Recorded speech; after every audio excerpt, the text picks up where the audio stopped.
What science can and can't tell us about the universe? What can science say about big questions such as how did universe come into being or do we have free will? In existential physics, a scientist's guide to life's biggest question, the theoretical physicist, author, and a YouTuber Sabine Hossenfelder argues that sometimes science cannot really say much. This is not science's fault, argues Hossenfelder, but rather it is because we don't have enough experimental data to test our hypothesis on some of these weighty issues. What is more, she says that on some of these issues we may never have enough data, putting their resolutions beyond science. Take the origin of universe. Hossenfelder dissects theories that attempt to describe the Big Bang and what occurred very shortly thereafter. She argues that problem isn't with these theories.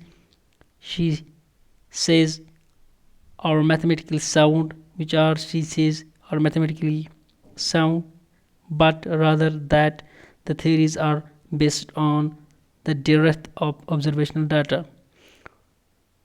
Astronomers cannot look back for enough in time to glean clues about what happened in the immediate aftermath of the Big Bang.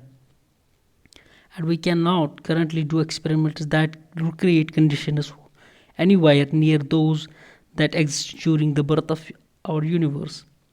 Hosenfelder dubs these theories as scientific, something that cannot be dealt with using science whatsoever, and goes so far as to say that humans may never have sufficient experimental evidence about the first moments of the universe to test these ideas. As a result, she describes the myriad theories that describes the early universe as modern creation myths written in the language of mathematics. Those familiar with Hosenfelder's writing and videos will know that she excels at a point out that she sees as the shortcomings of the scientific thinking in physics. In her latest book, she extends these ideas to look at what science can say about a broader range of big questions. For some questions like do we have free will and why do we get older and never younger, Hosenfelder points out that science does indeed have good answers. On other hand, such as does human existence define the laws of physics. She explains in an entertaining way why science can't really say much. So, what is the point of book with its focus on what we don't know? I think Hosenfeld wants to make it clear to non-scientists that science is nowhere near to having an answer for every question. It is perfectly reasonable to conclude that science may never have all answers. Hosenfelder is careful, however, not to trash the scientific methods and leave the reader thinking that science can't really say much about things. But he says that scientists should only develop theories that can be tested by observing nature, theories that can be falsified. She also has a problem with theories that can't be falsified but argues that they are scientific.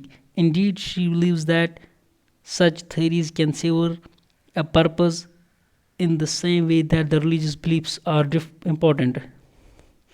In these febrile times, some scientists might shudder at this message and how it could affect public trust in areas such as vaccination. While the science is sound, that of course is not Hosenfelder's attention. She rightly believes that a better understanding of limitations of science will benefit society. This comes across loud and clear in her book, which I found fun to read and really made me think about scientific methods and the big questions in life.